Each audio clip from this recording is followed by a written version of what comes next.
Okay.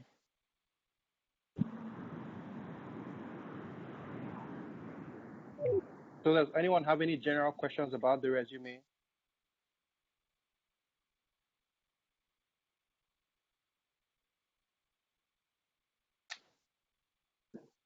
No. Okay. So Hi, Funshaw. good day. Hello? Yeah, Hello. yes, we can hear you. Please, before you say anything, just introduce yourself. Just tell us who you are and what you're doing, and then you can ask your question or make your comment. Thank you. Hi, my name Okay. is Ife. I don't know who is talking, is it me? Okay, Ife, we can hear you. Okay, hi. Thank you so much for this platform. Thanks to the organizers. My name is Ifeoma and I'll be applying this round by God's grace. And I went through the CV template. I just want to ask a couple of, maybe one question or a couple. With regards some of these awards in medical school, maybe possibly some publications. I don't know if is it going to have any negative effect, probably for people that like me, maybe that didn't have any special outstanding award in med school. If one leaves that place blank, is it supposed to be a minus, or is there is there some other way to go about it?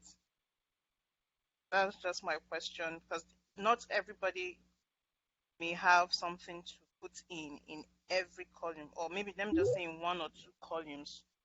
So I just wanted to know, is it going to have a negative effect, or there's some other way to go about it? Thank you. Okay, thank you, Ife, for that question. Funshaw, I don't know if you have anything to say about the question that she asked. I can answer that. The thing is, if you don't have it, it's not gonna harm you. But if you have it, it'll definitely be a plus. That's just what it is. The reason they give those awards is to recognize excellence in something or the other. And so if a program director sees that somebody has received an award, then it's an extra star. But it's not the be all and end all of your application. There are so many other ways you can shine. But if you don't have it, then it doesn't harm you in any way. They're not going to see your resume and toss it out because this person hasn't gotten an academic award, for example. But if you do have it, it definitely helps. Okay. All right. Thank you very much. Mm-hmm. And also to add to that, you can tailor your CV to maximize or to show your strengths more. You may not have any awards, but you could have some other area where you did very well, maybe in publications or like something else, or somewhere, some other like leadership position that you held, and then you can try to magnify that to and you don't have to, like, if you don't have anything to fill in any particular in any particular slot, you can leave it blank and just go to the next one. Like if you go to, if you check publications, there are like a number of different headings, and then some people may not have stuff to fill in everything, so you can just leave it blank. All right. Thank you so much. Please, if you're joining us and you're not speaking, please mute your microphones because it causes a lot of interference. So, did that answer your question, Ife? Yes, it did, pretty much. Thank you so much. Are there any other questions concerning the resume? I have a question. Okay. This is Faye. Hello, good evening, everyone. The question is, she was talking the person that just spoke right now was talking about the awards.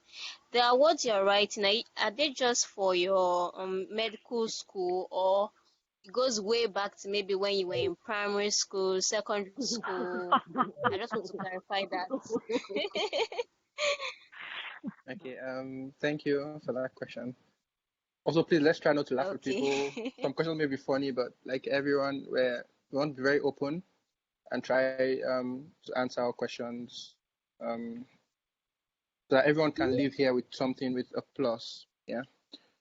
So I think basically the CV starts from your college or your medical school, and anything before that is wouldn't usually show up in a resume. So if you did, like if you did like a degree before your medical degree, you can put that one. If you did a master's degree after your MBBS, you can add the awards there.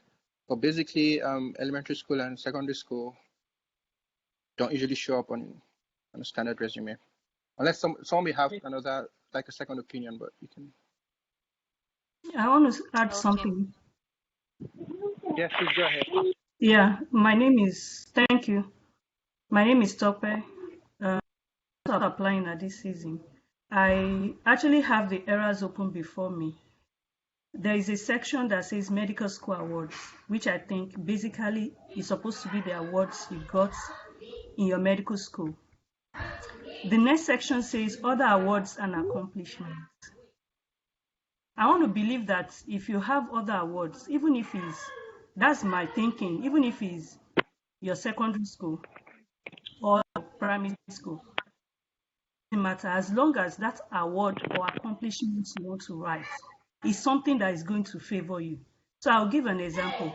If you wrote an essay, you were involved in an essay competition, dancing competition, or even drama in your secondary school, and you got an award for writing essay, it's going to show your skill apart from medical school.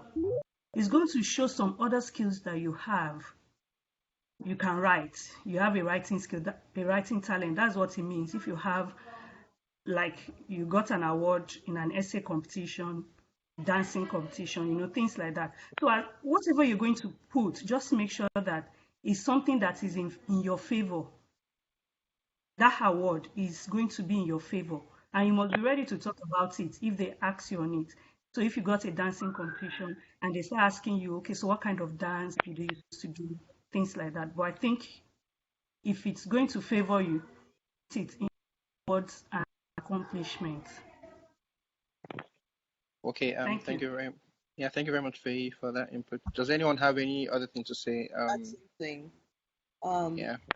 I think we need to be very careful when we say things that work in our favor, because if I was going to, for example, put my primary school and secondary school awards, I will list best in English, best in math, and this is not bragging, but almost everybody here in their primary school had tons of awards, and I think it's important. Program directors can tell when you're padding or putting fluff in your resume. You want to keep it simple and succinct. I wouldn't, and it's personal, I wouldn't include stuff all the way back from primary school and maybe not secondary school. Except with something really, really big, like you got a state national recognition for something you did, then you put that in. Now, if it's something extracurricular, there's actually a place for hobbies and extracurricular, and that's where I'll put that, saying I'm interested in dancing or writing or whatever, and I got an award for blah blah blah when I wrote. Now, if it's an undergrad, because I have many friends who did pharmacology or biochem before coming to medical school, then by all means you need to put that in, because it's no longer college now. This is more undergrad and advanced in code degree. So you want to put things like that. Like if you were best in your class in pharmacology, like one of us was, of course you're going to put that in your resume. But I think we need to be careful, because in best in biology, chemistry, it just might seem like you're just padding. Do what your heart tells you, but be very, very careful, is what I'd say. Hello. Okay. Thank you very much, Funshaw, Hello. for that. Please mute your microphones if you're not asking a question or if you're not like making a comment.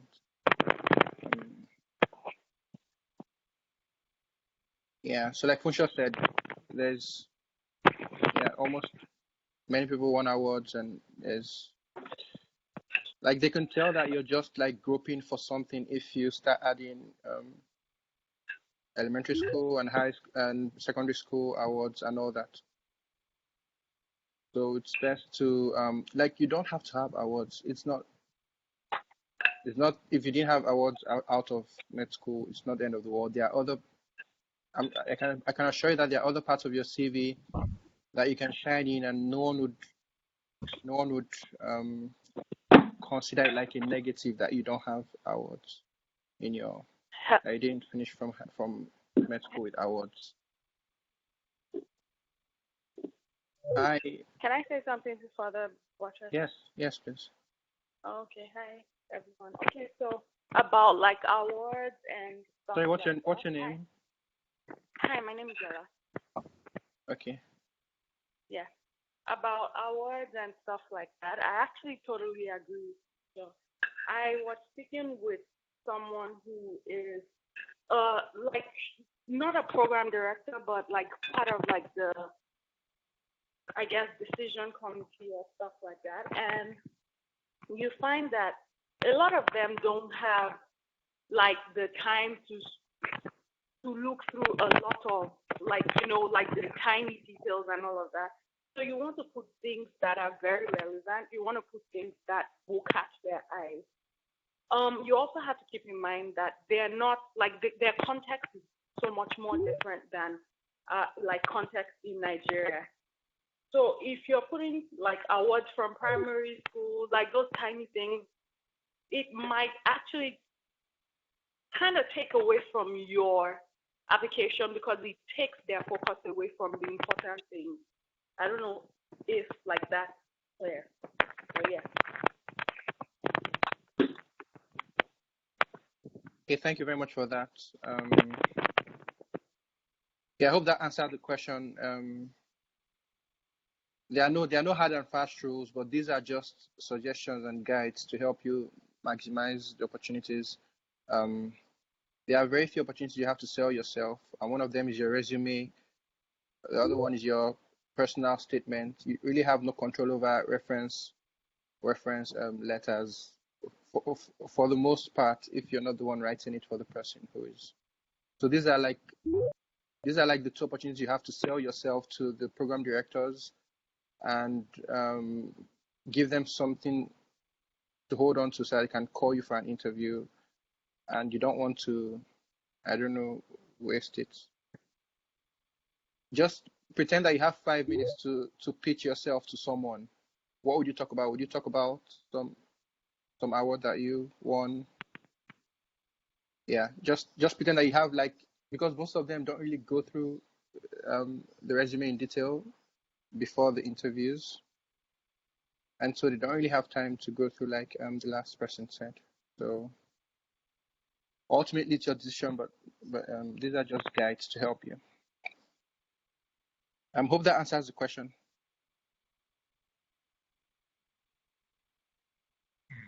Hello? I have a question, please. Yeah. Okay. Yeah, thank you. Yes, thank you.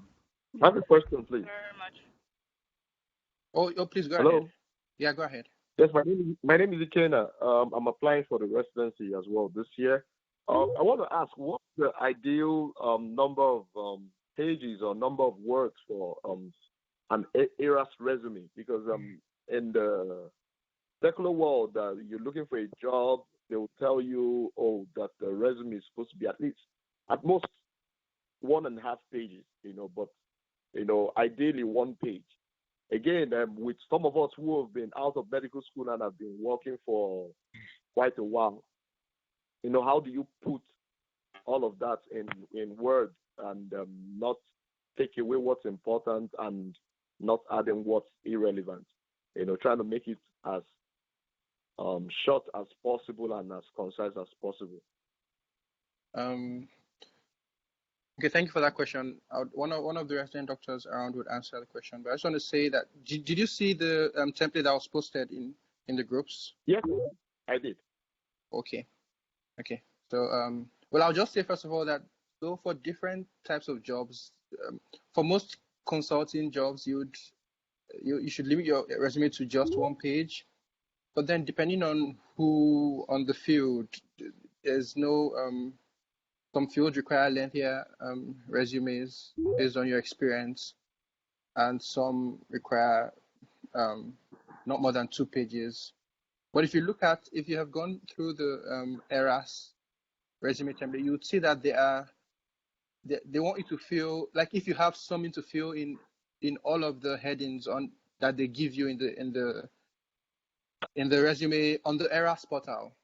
Your resume will be very long if you had stuff to put in all those places. And that's okay, since that's the template you've been given.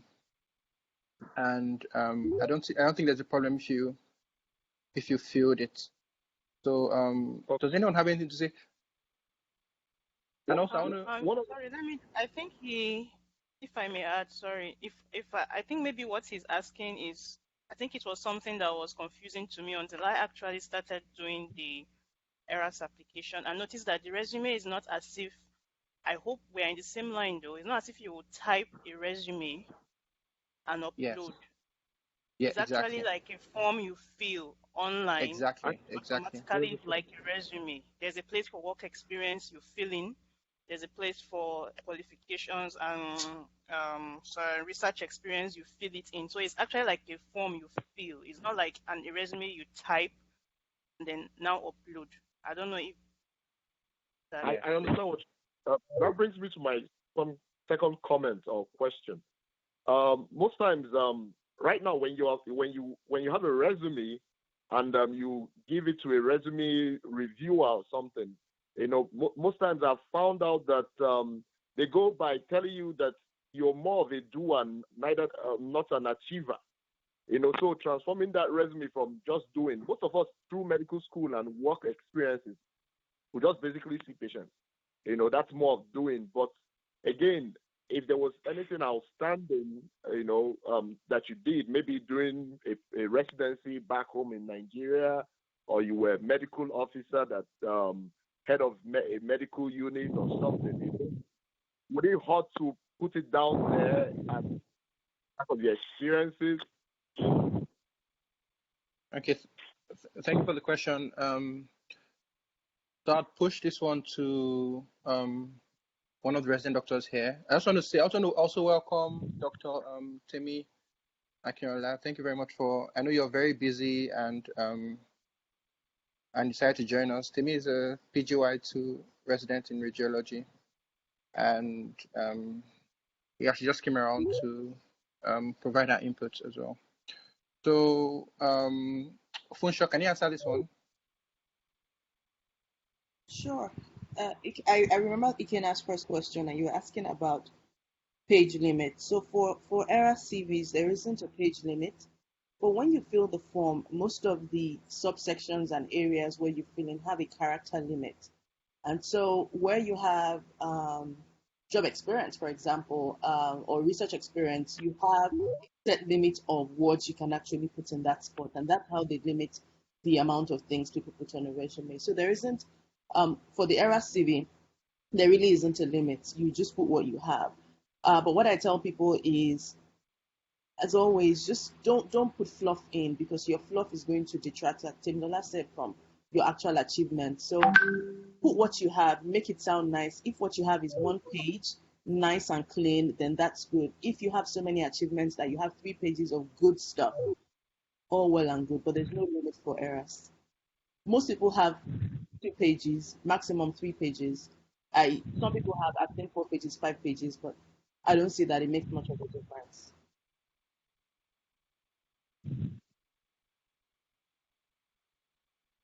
Okay, thank you very much, Funsho, for that for your contribution as well. Are there any other questions?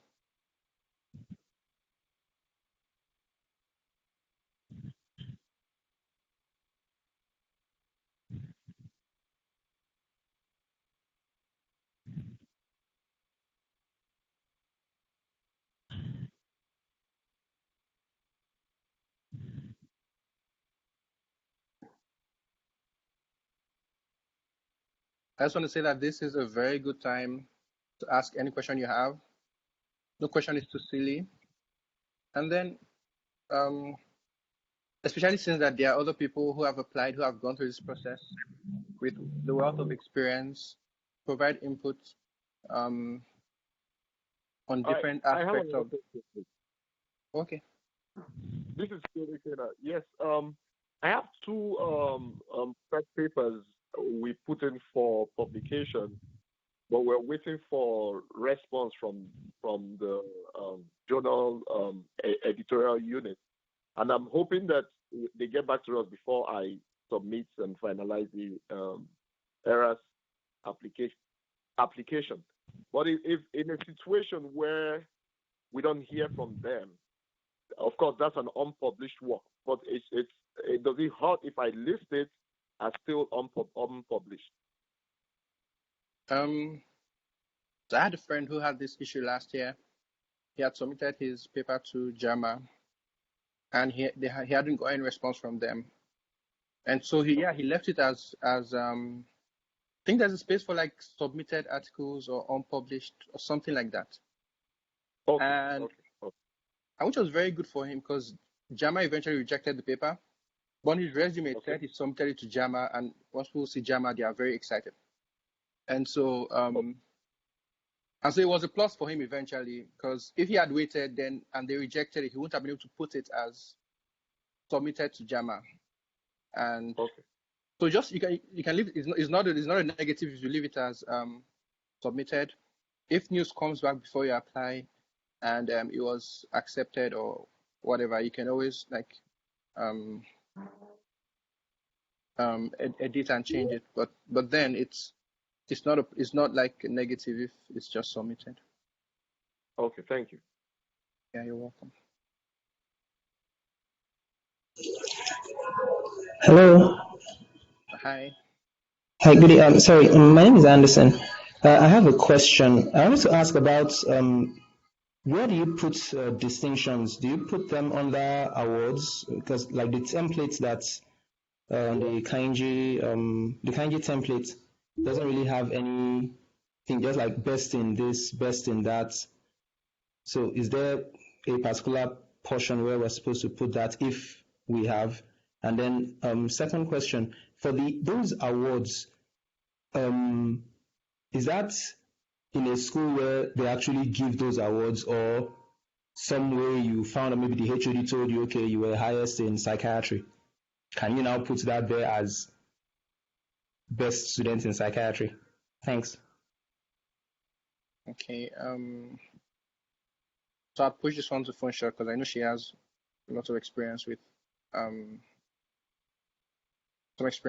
awards and all this. So Funsha, what do you think? Thank you, Michael.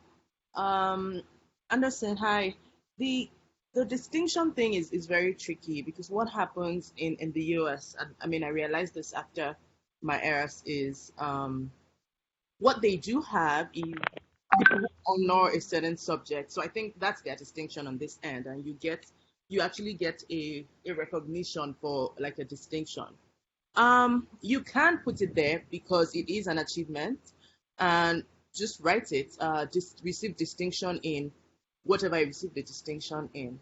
Now, if somebody told you were top of the class and there isn't something to show for it, like you don't have a certificate saying Anderson best in psychiatry or best in clinical psychology, then I wouldn't put it because at the end of the day, it's hearsay. So if you don't have a formal recognition, then if it's not on your resume, if it's not on your transcript, then don't put it there. The reason it's okay to put your distinction is it is on your MSP and your transcript, and everyone can see that this is what you got. So if you have distinctions, I didn't put my distinctions in my resume because it didn't occur to me until much later, but you can put it there as medical school accomplishments and awards, especially if you don't have anything else. So they know the subjects you are. That's what they call it there. Thank you very much. Something to add. Yeah. What did you say? I mean, what do you think? Do you want to? Oh no, I actually don't have anything different to say. I totally agree with you. If you do not have evidence of anything, absolutely anything, please don't put it on your resume. They're gonna ask you for some things, and you might be embarrassed. So if you do not have any evidence, don't put it. For the distinctions, I think you can pull it out because there's evidence for your MSc. You can put it in our, especially like she said, you do not have anything else in that regard. You know, you can put it there under like your awards and stuff.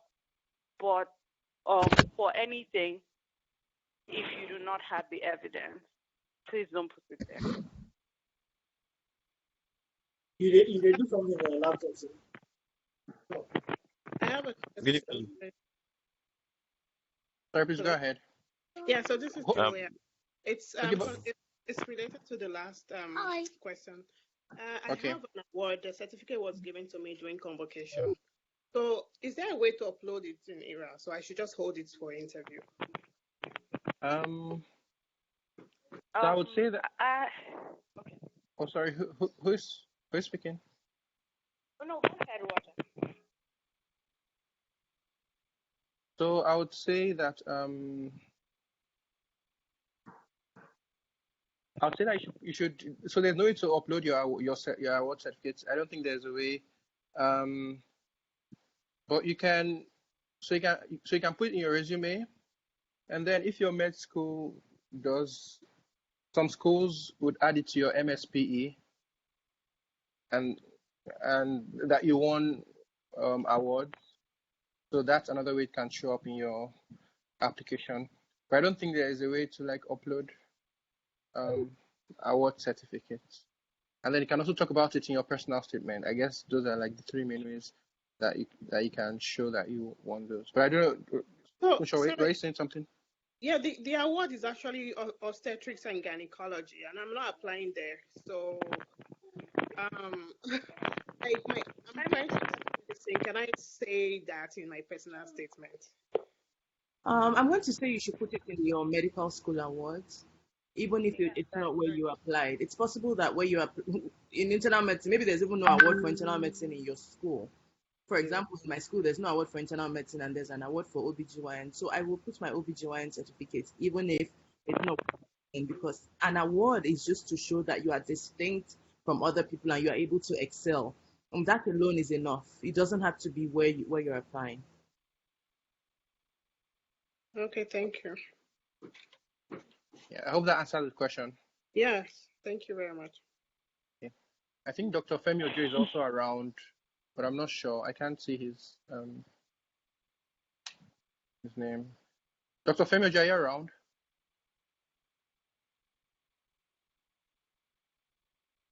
Okay. Yeah, I think Dr. Femi Ojo is around, but maybe he's busy right now, or maybe it's not him. So does anyone have any other questions? Good evening. My name is Shubomi. Okay, hi Shubomi. Yeah, good evening, everyone. So the question just came when someone talked about research papers and all. So I learned from someone that there's an importance with there's some importance that has to do with PubMed or PubMed indexing, right? So I just want to understand more about that, especially with regards to, looking to submit papers to certain journals. Some journals are not PubMed indexed, some are Medline indexed, and I think that has, I want to clarify, does that have some gravity on the weight or the, I don't know, how they would reckon with a paper? Does it really matter if it is PubMed indexed or Medline indexed? Like some light on that. Thank you. Okay. I think basically the main problem is if your publication is in a journal that isn't indexed at all.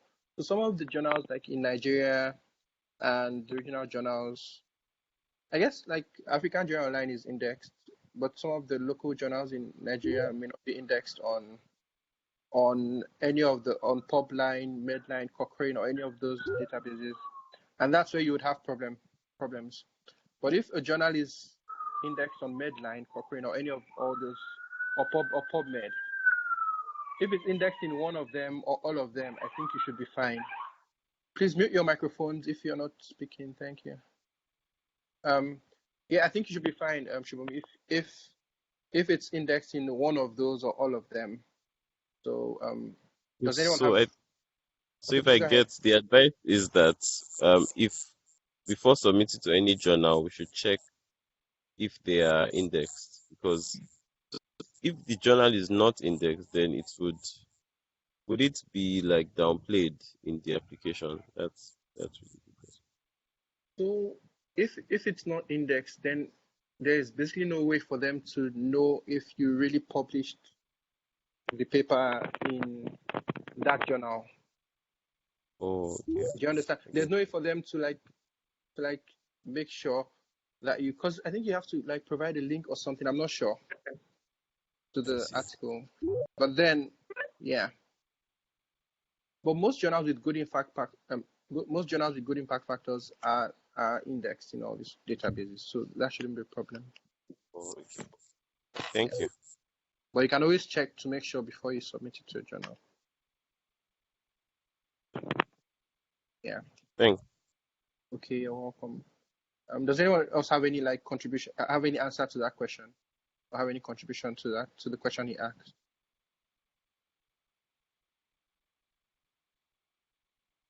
No. Okay. Are there any other questions? Hi, good Okay, I have evening. a question. I guess one of you can go ahead. Just introduce yourself and Okay, ask your question. okay, this is Faye. I just want to clarify. In the ERAS, there's a place where they said something like state license. So I have a question. I have a Please, can you just wait for Faye to finish her question and then you can ask yours. it's like a state license in the ERAS stuff. So I wanted to know feeling there's I understand the state license is mostly about maybe the US in the state there are different states and all that. But there's an option where it puts unknown USA. Would that fill in for maybe your Nigerian license, or you should just leave it as no license? Dr. Timmy, can you answer this question? Can you please repeat the question? I didn't really understand it. Okay, there's a place in the ERAS application where it says, do you have any state license? And the options there were mostly from different states in the US, but there was an option where it put unknown USA, like that means it didn't identify any state in the USA, and it's like, do you have a license there? So what I'm asking is, from Nigeria, we know we have our own practicing license in Nigeria. Are you supposed to just leave it empty, or you're supposed to put maybe unknown and claim that you have a license from your country, or it doesn't really matter? I'm just clarifying. Okay. So actually it's pretty for my application I left it blank, and that's because I think they're talking about past state licensing. For instance, if you had a preliminary and something and you are already licensed in a state in the US, and then you're going to something else. So that you're applying to something else, then they're asking you, do you have the license already? I think it's mostly referring to if you're licensed in the US. I think that's what that. Oh. So I think you should just say no or leave it blank. That's what I did, but I don't know. Okay. I just wanted to clarify that. Thank you. Okay. No problem. Yeah, thank you, Dr. Timmy, for providing your input on that. Someone else was going to ask a question. Yeah, hi, good evening. This is Kate.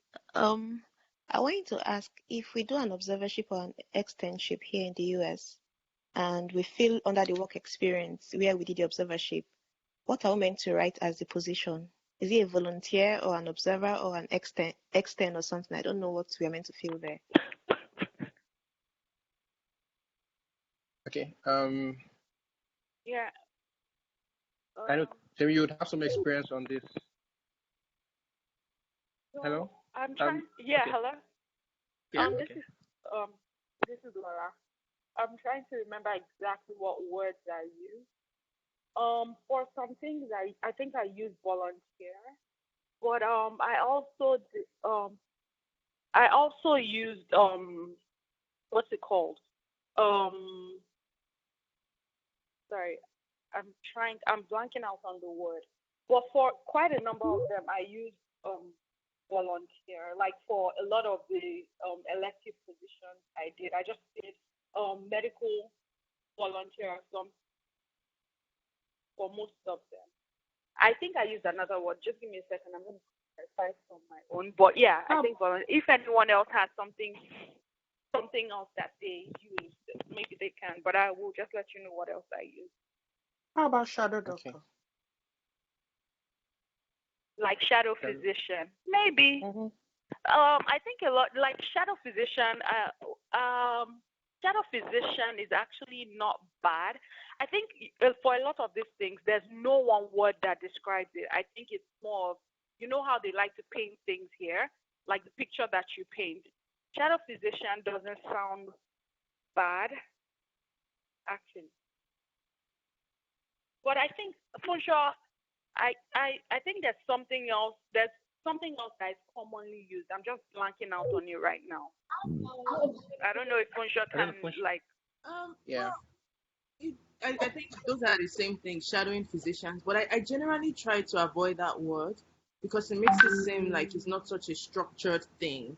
But that's What about clinical? What about clinical assistant or clinical observer? I think. Rotation. Hello. What are the rotations called? Funshaw, we can't hear you. Yeah, that's what I'm saying. Speaking? Then when you have the spot where you're supposed to explain the thing, then you can say you shadowed blah blah blah blah blah. Just leave it as observership. I think the main question here is like people. I guess people want to know the difference between like clinical observer, and externship, and all that. I think that's like the primary question here. I don't know. So Funshaw, can you just shed more light on that? So the externship is getting an actual rotation within a unit as part of a team where you have hands-on experience, but you are not a medical student. So if you are a graduate of a medical school and you get hands-on experience where you are a sub-intern, which is what they call them, then that's an externship. An observership is you just come to observe and you don't do anything. You're not part of the team. You don't examine the patient. You don't take a history. You just watch everything they do. That's an observership. And if you're lucky enough, like Shubomi, to have done an elective, then you actually put that as an elective rotation as US clinical experience. And that's just like you come in from a medical school here from a medical school in Nigeria to a medical school here and get hands-on experience like a sub-intern. You're part of a team. You do history, you write in the EHR your plan, and an attending signs it and says, yes, I agree with blah, blah, blah, blah, blah. Those are the differences. I have a question. Sorry, before you go ahead, does that answer the first question you asked? I don't remember who spoke earlier. I was the one that spoke. So Okay. so there's no place to indicate if it's an observership or an externship except the LOR, right? Funshaw, can you take the resume? You need to look at the resume. It's in the resume. Okay. There's a place to put it. Okay. I have a question. Yes. So I still want to ask about the observership and the externship. What if you work with a doctor, not in a department in the hospital, but you work with a doctor and he allows you to see patients on your own, you take a history, you document it in the EHR, or you come up with a plan, then you discuss it with him, then he signs the patient note. Then you also go with him to the hospital. He allows you to examine patients there and take a history. So is that an externship or an observership? So in the true sense of the word, that's an externship, and I guess you can put it that way. But you need to be very careful and able to defend it because people will ask you questions when you put externship. In the true sense of the word, it is. But most people would always raise brows at doing an externship in a non-teaching hospital. But if there's any teaching whatsoever that goes on in that hospital, if they have residents or they have medical students, then of course you're in the green. If not, just tread carefully and know that with the hospital, you're ready to defend what you actually do. All the things you said is what you say. They are going to ask you, tell me one interesting case you saw or one interesting case you managed. And just have that ready. When the question will definitely come. Have it ready. Have 2 or 3 or 4 ready. to talk about. Okay. Okay. Thank you. Please, I have a Yeah. question. Okay, Yes, go ahead. this is Sandra speaking from University of Ibadan. So, if you had a sub internship in the US, and as a student, like you went for US clinical experience and you're a sub intern, is that going to fall under work experience or volunteer experience? Where exactly does that fall into in CV? It falls under work experience. It falls under, like, as a sub intern, you would have the opportunity to write that you were a sub intern, but it wasn't volunteering experience. It was like, for all my externship, like observerships, whatever, I put them under work experience because you have the opportunity to write what you like, the role you played there. I think if you put it under volunteer experience, you kind of be downplaying it. I think to be able to get a sub internship in the US is a big deal, and so it should, like, that should bump it up. Okay, despite the fact that you went there as a student, right? Yeah, I mean, you would write what role you played there. Okay. You have that space, like you have that opportunity to write. Thank you. I think the bottom line is that whatever you put should be able to defend it, because most likely they would ask.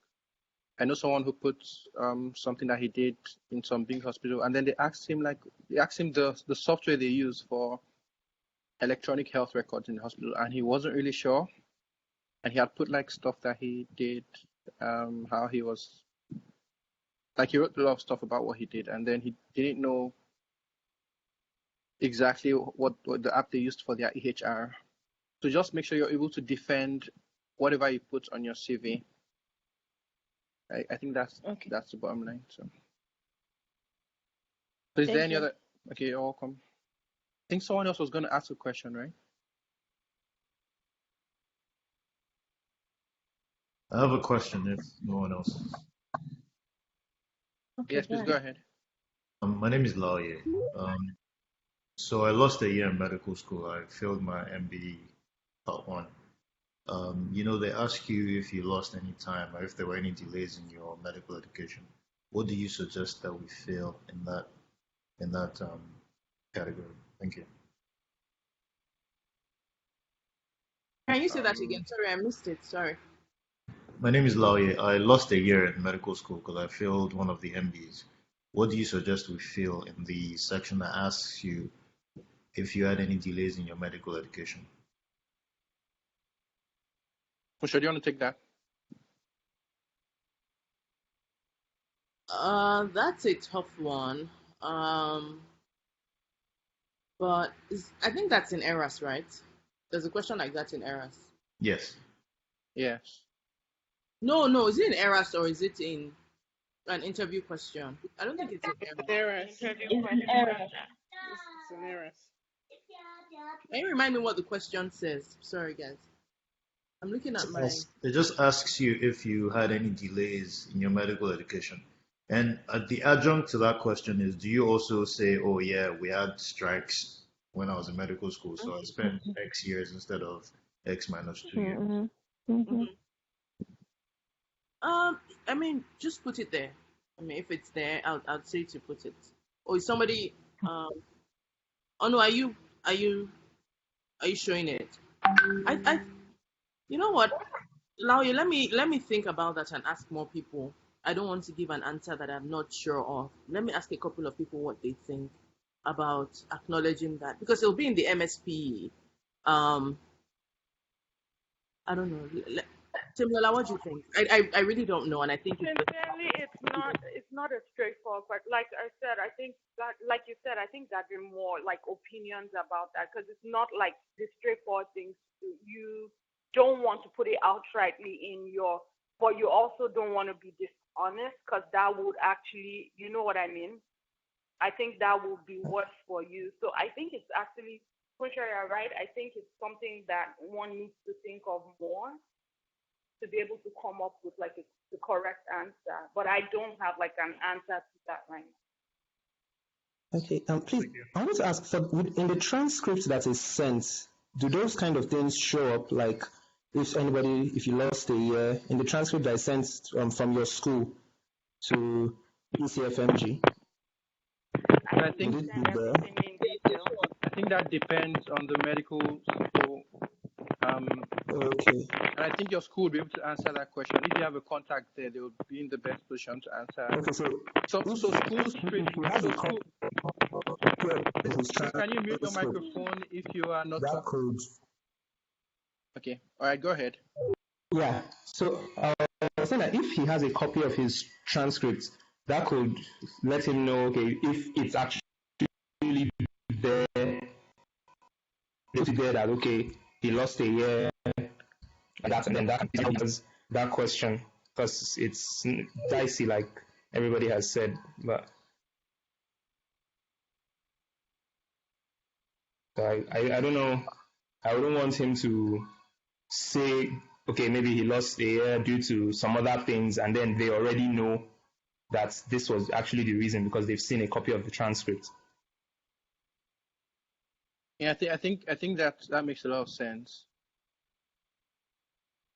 So yeah, I think you should find out like what your school does in your transcripts if possible, so you don't say something else and then find yourself defending.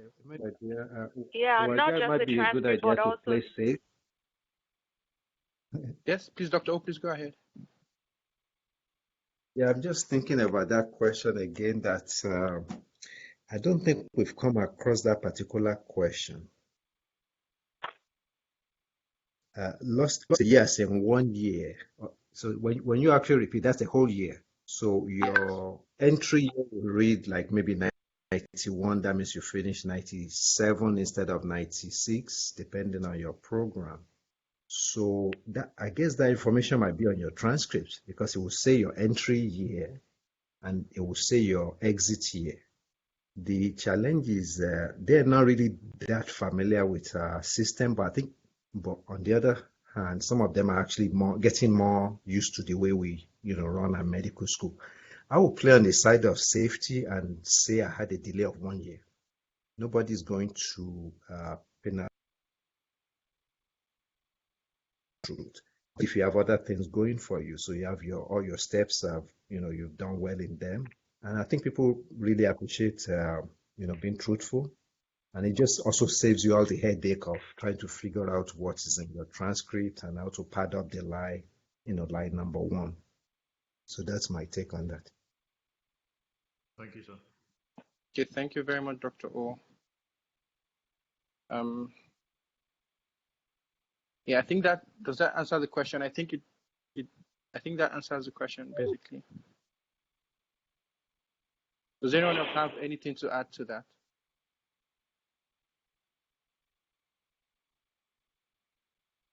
No. Okay, let's go ahead. Does anyone else have any question on the resume, about the resume? Okay. Hello. Yeah, I have a question. The part of oral presentations, is it a presentation that you made by yourself?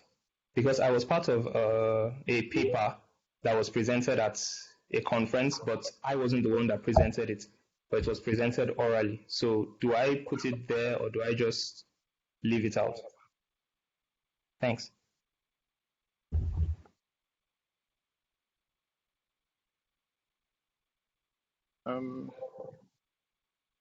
Tammy, do you want to answer that question? Well, I'm going to talk based on my experience and based on what no one talked to me about that part during my interview, so I'm not sure if, but from friends and other people that I know have filled out that oral presentation, I think it varies. So you have the actual oral presentation of presenting like your abstract and stuff at your job, at conferences.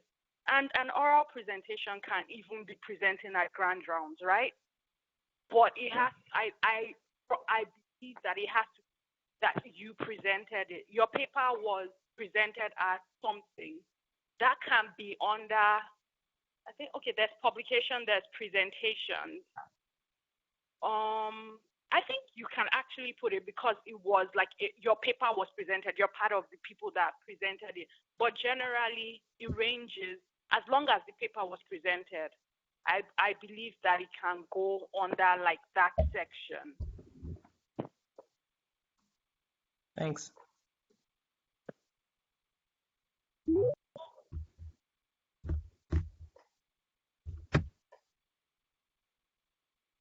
Does anyone have any other questions? Yes, I have a question. Please go. Is concerning the medical school performance evaluation and a transcript. So is it compulsory that we need a medical school performance evaluation, or we can submit that the transcript can cover for it? Okay, so I'll just answer that. It's compulsory. It's one of the requirements for application, MSPE and transcript. So it's not an either or situation. You have to have both of them. Okay, thank you.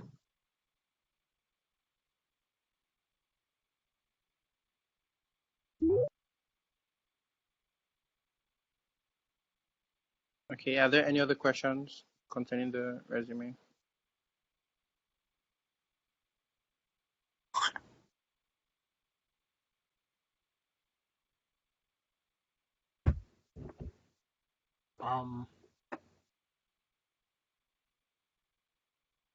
I do have a question concerning the tense of the CV. I looked at the the text message on the WhatsApp group. I noticed I used like present tense. I'm using past tense in my CV to describe certain things. Do you recommend, is that an issue? Do you recommend going one over the other? Either way, fine. Oh, sorry. No, please go ahead. It's fine as long as you keep it constant throughout. You're consistent. If you want to use present tense, it's fine. If you want to use past tense, it's fine. But if you're talking about something that has passed, it has to be past tense. But either way, as long as you keep stuff uniform. And the second question is, I use bullet points to describe certain things, and I'll describe everything in my CV. Actually, I notice y'all use like paragraph form. Do you prefer one or the other, or does this be? I still think just being consistent in whatever you choose. Can I say that again? So I use bullet points to explain the points of my CV. Where I noticed, like in the sample, you use we use like a paragraph format. So I prefer, personally, I prefer bullets because, I mean, keep it short and simple. It's cleaner, it's straight to the point. But I found that many of us use paragraphs, and so that was what I just did because it seemed to be what most people are used to. When I did my ERAS, I did paragraph, but that's actually not my usual style. For resumes and CVs, I generally do bullet points, but it's a personal thing. Because you keep it consistent throughout, then either way is fine. Can I chip in? Yes, please. I think most people that I know use paragraph for ERAS application, and I think the simple because they're trying to. It's such a structured application. It's like you're answering questions, and you see how like we're confused. Where do we put this? Where do I put this? It gives you the opportunity to actually highlight something when you put it in paragraph form. And I think that's why a lot of people put stuff in paragraph form. So like she said, I think if you're consistent, like bullet all through fine. But I think using the paragraph format gives you an opportunity to highlight the important. Thank you very much, Jamie, for that input. Does that answer the question?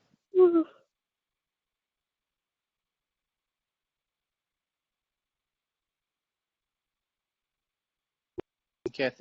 Yeah. So are there any other questions concerning the resume? I have a question. Okay. Yes. Please, is there a maximum to the average hours per week on any of our particular jobs? Because I think the highest I saw in that template was about 60. Because for some people that have been in jobs that takes a significant amount of their time, if they were to put something like 80 hours per week, would that be weird? Or should they just play it down and just say 60? That's the maximum. Is there a maximum That's the major question. Thanks.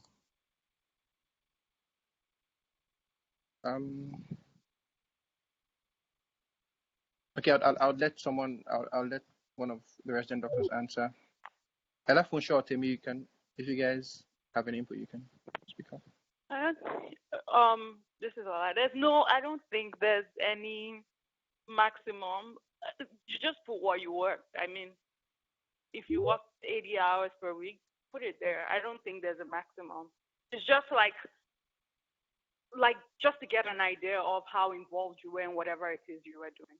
Essentially, I think that's why those number of hours are there. Okay, good evening. Yeah, Please, I have a question. Okay, please go ahead. Okay, sorry I joined late. I'm sorry to drag you guys back. So what's your name? My name is Asaudio. I'm currently a resident in ONG in UBTH. I was considering options in pediatrics and internal medicine. Now my challenge is most of my experience and resume displays predominantly ONG experience. How do I go about circumventing this?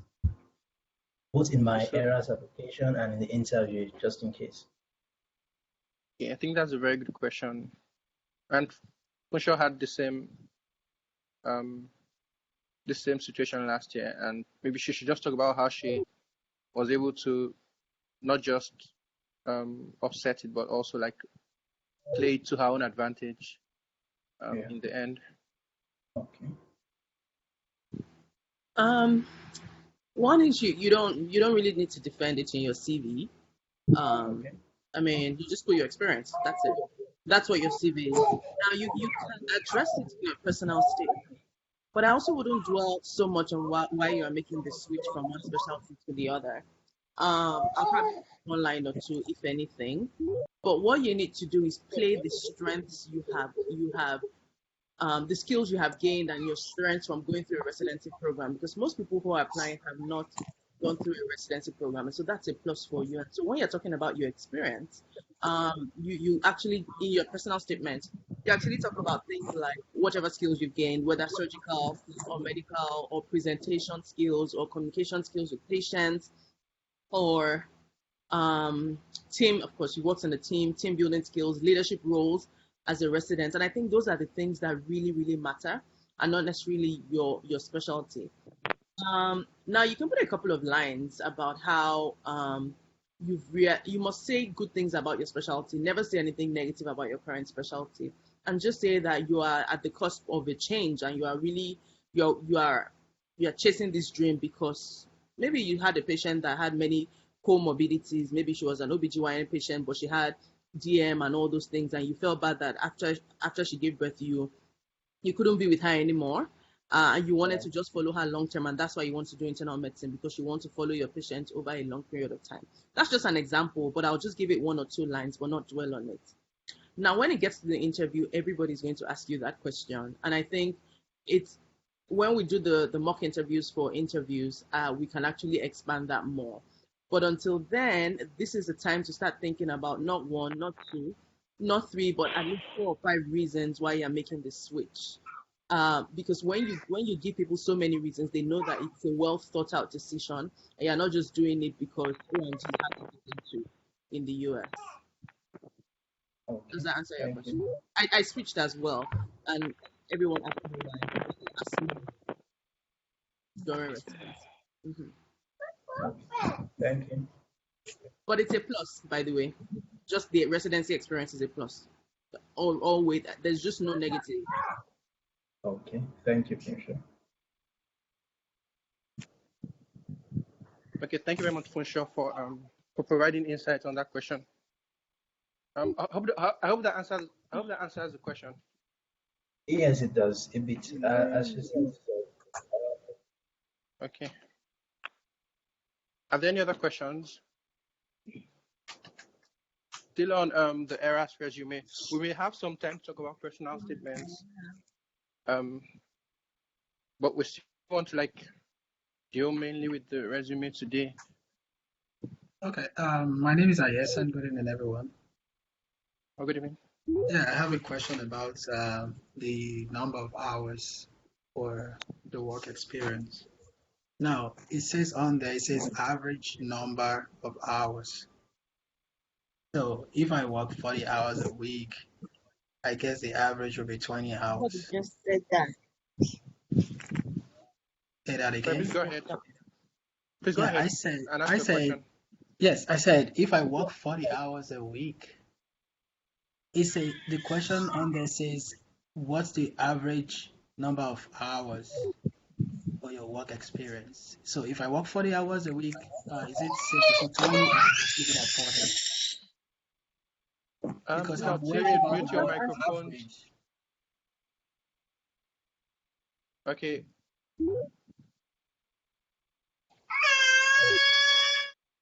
Ouch. Please, can you mute your microphones if you're not speaking? Or I'll be forced to mute them from here. So sorry, your question is that you work 40 hours a week and you're asking how many hours you should put there? Yeah, so Okay, I'm just citing what I have on the ERAS application. It says average number of hours for work experience. So I did an externship. It's about 40 hours every week, so daily, and it says average.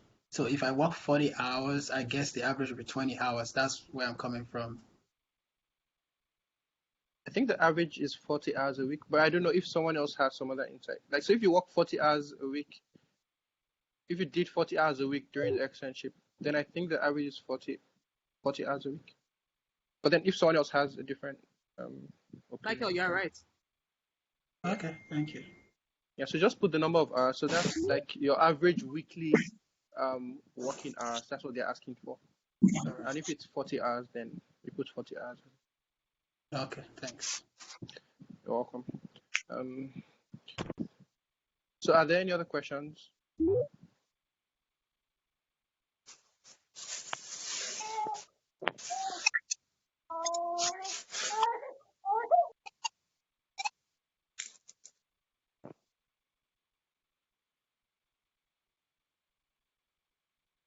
So I'd assume that everyone's questions have been answered concerning the ERAS CV.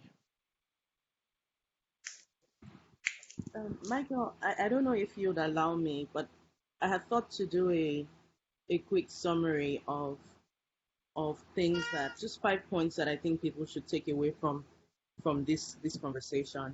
And if we had some time, I was hoping we could just find somebody's resume to go through as a group and actually just edit it out, like share my screen with somebody's actual resume who's applying for this year, and see if we can together as a group ramp up the resume so that we, like a practical session, like how can this person have said this line better, so it's not just them say, but people can actually see an improvement. But that's only if we have time. Yes, I think that's a good idea. I know you talked about this earlier. And then I think the meeting should end by 6:30. So if we still have time at the end, we would definitely do that. But then this is not the final meeting. This is not the final meeting. We will still have another meeting next week, and then we'll transition these Sunday meetings into like the mock interview prep sessions eventually. After applications have been turned in. But yes, of course you can give like the 5 points you wanted to. You want to like say to summarize. So a couple of things. Just one is no plagiarism. I understand how easy it is for us to copy each other's stuff, and I almost fell into that trap because sometimes you really have a brain block and you're just tired and you have somebody else's resume and they did housemanship with you and it's the same thing. But let's not do that, because there usually will be something that they added that you didn't think about and somebody will question you on it. So one is no plagiarism, no copying, no whatever the case. Write your own stuff. And yeah, you can use other people's stuff to edit, but don't copy. You never know who else has applied to that program, and people see these things. Now, some programs actually have plagiarism checkers. I didn't know this until during my interview. So they actually check if they've seen something like this before. Second is no lies. Like, don't lie. It's okay if you have only one page of resume. take what you have, because your lie would always come back to bite you in the behind. If you don't speak Spanish, don't write there that you speak Spanish, because that might be why they will call you. It might be just for that lie they called you to interview, and if you, or even they actually get you into the residency program, and it turns out that that thing that they admitted you for, you lied about. The third is no fluff and padding. It's different from plagiarism, it's different from lying. But if you don't have stuff, you don't have stuff. You don't have to go extract things from, for example, primary school, or things from things that are not relevant really, and really would detract from your actual achievements. So don't, and people can smell fluff from a while away. Um, or don't make statements like I am an intelligent person, or I am hardworking and a leader. No, of course you're. I mean, and nobody's going to say they are lazy. Nobody's going to say they are not a leader. What you need to do is put things that actually make the person conclude that you're a leader. So you can say, I was president of AMSO, Association of Medical Students, University of Lagos, and was responsible for 2,000, the welfare of 2,000 medical students, period. During my tenure, we were able to do A, B, C, D, E by, I don't know, partnering with Mobile or partnering with the school authorities. Somebody reading that statement is going to conclude that, oh, this person obviously is a leader that can effect change. But if you write, I'm a leader that can effect change, they're going to yimu and say, yeah, right, sure, aren't we all? Fourth is no vague statements. When you make a statement, you need to actually, don't just say I was AMSO president. Like, what did you do? What was the outcome? We were able to go from 20% pass rate to 50% pass rate in my medical school over a 4-year period. Like, it has to be a target. We did this and that. If you're talking about your observership, you can say actual things that you did, skills you gained, working with EHR, communicating as a team, using something you haven't done before, maybe ABGs, for example, that we don't do in Nigeria. What skills have you gained? And finally, and most importantly, there must be no grammar or typo errors, because it makes you look like you're sloppy. And there's no way to come back from it. Once you submit for your resume, that's it. All the programs are going to get your typos. It's not like personal statements that you can and take back. So no matter what, you should have no typos and no grammar errors. 5 points of no things to not do. I'm such a pessimist. Okay, thank you. Thank you, Funsho. Thank you very much, Funsho. Those are like I hope that very. helped someone. I'm sure that helped everyone. Those are very important statements. I would also add that the KAINJI template that we did is just a sample, and it won't be wise for you to like lift stuff from there into your resume, because one, you don't know if there's someone else. There are like hundreds of people in the group. You don't know if there's someone else doing the same thing, and both of you would appear as very unserious people if they see like similar phrases or sentences lifted from the KAINJI template into your resume. So be careful about that. And then I know there was this issue of putting, all of us from Nigeria did house job, and so there are two opinions: either putting house job as house job or putting it as a 1-year internship. I know someone who put it as a 1 year. I know 2 people who put it as a 1-year internship and they matched. I know people who frown, who say never put it as an intern year. And so I want to know what you think about this, Funsho. I'm sorry. This is Lola. I'm sorry. Funshaw would, but I have a personal experience with that. If you don't mind, Uwaja. Yeah, please go ahead. I'm sorry about that. Anyways, yeah. So I did. Yeah, put actually, that one of in. the people Okay, I was so going to talk about. They're already one of my examples of people who put it. Yeah. Yeah. So I do have a personal experience with that. I spoke with people before my application, and I met quite a number of people who told me, oh, they don't know Nigerian system, and if you put house job, it's going to confuse them. That's what I was told. And I reasoned with that, and it made sense. I mean, well, they really don't understand it. House job is kind of synonymous to an internship. And so I decided to put it in my application. I did not have a problem with it. It went through. I matched. I put it as a 1-year internship. I explained what it was about.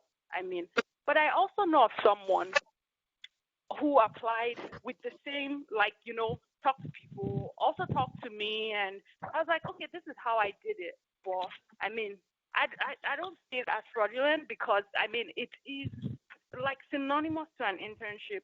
But the thing now is when the person did it at quite a number of interviews, especially in the New York axis, the person was asked, oh, this looks like, okay, so some people say put it as MD residency, like internship. That's exactly the wording that some people put it as. And so during some interviews, for instance, in the New York axis, people I had people this person told me that he was asked oh, I thought you did a residency. I thought you did a residency. I thought you had started a residency because in the U.S. once you put internship, you have started a residency, right? So So in some programs, it was frowned upon. You understand what I'm trying to say? Yeah. So because they are becoming a little more conversant with the Nigerian system, with the number of Nigerian people that are applying every time, you need to be careful in the way you word your things. I do understand that we're trying to make it more we're trying to make them relate with it better, but you don't want that to bite you. So if you put something for instance, internship, if you put internship, please don't put anything about residency. Not if you haven't done a residency, there's no point putting MD residency internship for it. If you put internship, please put in bracket housemanship and try to explain it on that so that you're not going for an interview and they're feeling like you were trying to deceive them or you were trying to be a fraud. The person is happened to still match, so it wasn't a situation that completely destroyed. You understand what I'm trying to say? But not everybody. Yeah. It might not work out like that for everybody. So that's something that used to be very common. A lot of people you talk to will tell you to put it as MD residency because they are trying to help them understand what really that 1-year housemanship is. But you will find that a lot of them are becoming more conversant and with the Nigerian system, and they feel this in some. Look, can I ask a question in that direction too? Okay. Yes. Please go ahead. Okay. This is Victor Epe calling from Pennsylvania. So, how does the 1-year youth service come into any place in your resume? Is any way one can use that as part of your experience, kind of a service to your nation or something?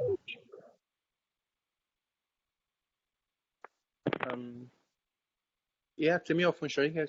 You can answer any other. I didn't understand the question. He's asking about. Okay, please go ask the question again. Okay, part of our experience in Nigeria, we go for 1 year of youth service, and of course, it's part of the hands-on experience because you're there as a doctor, just working them a lot of time by yourself. So I don't know. I'm asking if it has any place in our resume, if there's any place that 1 year of youth service has as part of your experience.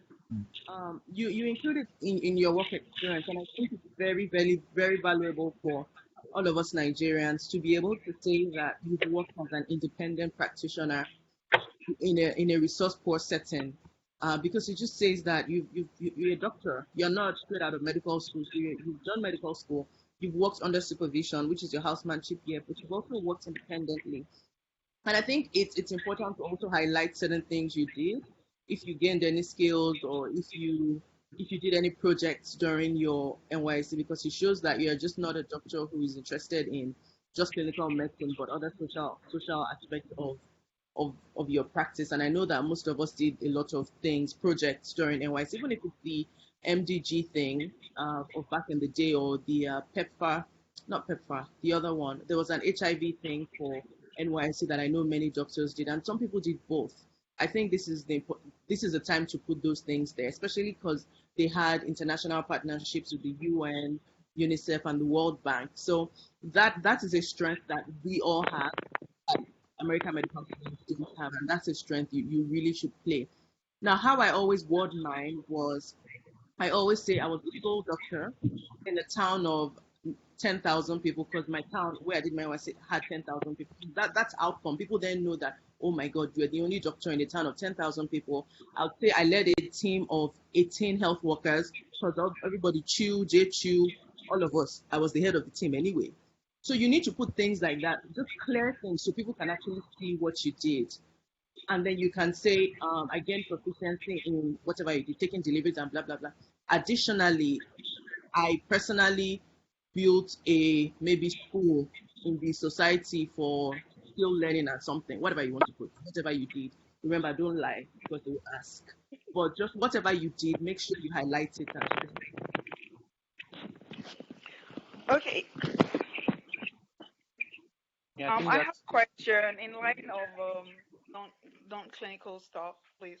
This is Temitope from LA. So I worked in the non-clinical setting in Nigeria for a while, and then I left. I went back to the clinical setting. So how advantageous is that? I was working with health insurance, NHIS. So is that good on the resume, or it just says that okay, that's more like administrative medicine? So like, how does that help, or how does that take away from your resume? You can't leave it blank. That's the first. So you have to put it there. That's why I just want, just to tell everybody, everything you did has to go on there. But what the difference between you and the next person is how you highlight those things. So I also did 9 months where I worked in insurance, and you put it there. Everything ties together. This is part of your journey. So if anything, you understand financial systems and insurance more than any medical student and more than many residents, because you've worked there. And so you put it there, what you did for NHIS, and you let them know what the NHIS is, the Nigerian single payer / government-based insurance system. When you then put your role, I don't know what you were, you need to be very clear about the outcomes you did in NHIS. So you can say, I was responsible for filing 1,000 claims per week. I recorded a 20% whatever in improvement of finance systems. Whatever you did as an NHIS doctor, just put it there. And then you can also say that because I was a doctor, I was able to bridge the gap that existed in medicine, and that helped our department work better, blah, blah, blah, blah, blah. Everything you've done is a plus. There's nothing you've done that's a minus. The only thing that's a plus and a minus is how you portray what you've done. All right, thank you. Because I didn't think it was. I thought since I was applying for a clinical position, I just pushed that out. Okay, thank you. okay. Thank you, Funsho, for shedding more light on that. Are there any other questions? We're trying to keep to time and finish Yes, by please. 6:30. Okay, yeah, please go I have a ahead. question. Yes, please go ahead. For the internship part, where you have your supervisor's name, considering the way we do it in Nigeria, where you have a different supervisor for medicine, for surgery, for O&G, how do you pick the name that you're going to put there using this template? How do you pick which supervisor you're going to put there? That's one. Then the other one is, I'm assuming it says what you worked as / your supervisor's name. That's the way it looks like. I just want to confirm that that's actually what we're going to put there. I don't know if we got my two questions. Yeah. For your first question, how do you decide who? You work with a lot of people, but is there someone that if they ever need to contact someone that was your supervisor who would actually be able to know you and put in a good word for you? In Nigeria, it's really difficult to. Ideally, maybe you're supposed to put like the director of clinical service and training, because that's the person in charge of like internship house job, right? Ideally, but it probably will not know who you are. So if they ever need to contact that person, you're changing yourself by putting that name. So someone who supervised you directly and will be able to put in a good work for you if there ever needs to be, you know. Possibly, yeah, I think yes. So someone who supervised you and you work directly with. And then your other question was about the name of the supervisor. What's the putting the supervisor, Yeah. your role, and then the supervisor. I think that's how it. Right? Okay, separated by a slash or a comma, because in one I saw separated by a slash, in the other one I saw separated by a comma. I think it's the slash. I believe you fill in there's a space on like there's actually the question to who your supervisor was that in Okay. just how it generates it, how it then generates is different from the way the questionnaire was generated. I guess they would know what you filled where. So it feels when you print out your ERAS CV, it actually looks different than the questionnaire. But I guess they know what you filled in where. So there's a place where they ask for the supervisor and you just fill in the name of the supervisor. And then they ask for your role in wherever you work, and then you fill that in there. Thank you very much.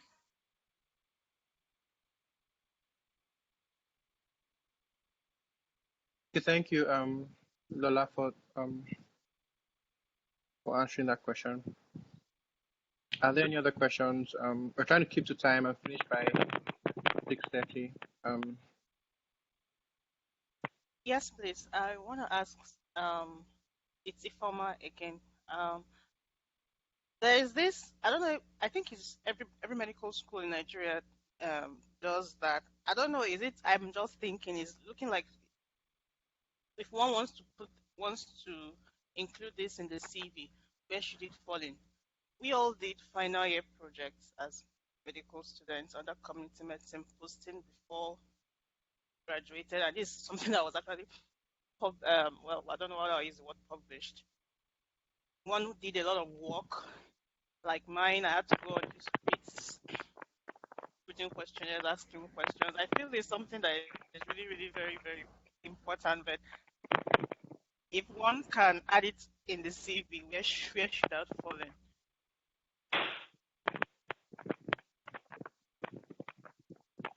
If one should add it at all. I added mine to my CV, and I think I put it under oral presentation because at the end of the day, I presented my project, right? Yes. So I did put it in my CV, and I did put it on the oral presentation. I don't know if anyone has another opinion about where to put it, but that's where I put mine. And I think that's where a lot of people put it. Okay. Can I add something? Can it fall under research experience? Assuming you went, like, you did a complete research, you went to the field, you collected data and you presented at the end of the day. Can it fall under research experience? Did you present, like, did you publish anything from it? Not yet. Not, but you still think you might publish like it was a full right? research. Yes, it was a full research. Yeah, like, so I mean, yes. just like the question someone asked earlier, if you feel like you're going to submit, okay, well, that was already submitted. But like if it's something you're still working on, there's room for you to put it somewhere in there that you're still working on putting that together to submit it at some point. So, yeah. Thank you. Okay, are there any other questions?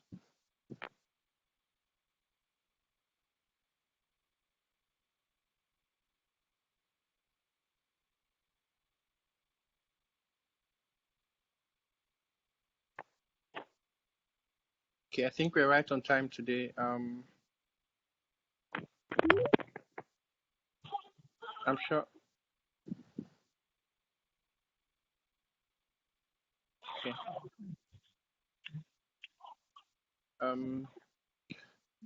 I think we're right on time today. Unfortunately, we didn't have time to do the live CV review that was talked about earlier. But then we will meet again next weekend, next Sunday, at the same time, and then we would we'll just go through someone's CV who's applying this year, and then hopefully we'll be able to point out common errors that people make and try to improve the quality of the CV. The CV will be depersonalized, so there'll be no name and no one would know that it's your own unless you want to, unless you don't mind. So in view of that, you can send if you want us to use your own, you can send an email to KAINJI. You can send an email to KAINJI, and then we would use your CV next weekend, and then we would go through it together, and we would also have resident doctors around who would provide input and help improve the quality of the CV. Also, I want to thank all the resident doctors who came around today. I know Funshaw is here. I know Tim Lola is here too. I'm not sure. I didn't see any other names that I recognize, but I'm sure there are other resident doctors who are around that I'm not aware of. I also want to thank Dr. O for taking time to join us and for providing his inputs and for providing this platform. We appreciate everything. So we would meet, like I said earlier, we would meet again next week, Sunday by 5 p.m. And then we would do this, and then we would transition from this meeting into. Yeah. Okay. We'll transition from this meeting into the mock interview sessions. And I must say that I wasn't applying last year, but I joined them for the mock interview sessions last year. And I learned a lot from the sessions. And thankfully, they put together about 151 questions that are commonly asked at interviews. And the testimony of those who applied last year was that there was no question that they came across during the interviews that they hadn't treated earlier during the mock interview session. So they had these questions multiple times, and they were able to answer the questions that they were asked very readily, and they weren't like trying to come up with something on the go. So I'd advise that if you're applying this year, you should join us. And if you're not applying this year and you just want to learn as well, you should also join. Yeah, thank you, everyone. And if there are no more questions, this session is recorded, so it will be made available later on the YouTube channel. Yes, thank you, Dr. O, for reminding us. So the session is recorded, and then we would post the link we'll post the link on Facebook for those who want to go back and hear stuff again, or for those who aren't able to join us today to be able to go through it. But then I would still advise that you call in for meetings and not wait for the recorded sessions, because you cannot ask questions when you're watching a YouTube video. But if you have the meeting, you can ask your questions, and then people will be there to provide answers to your questions.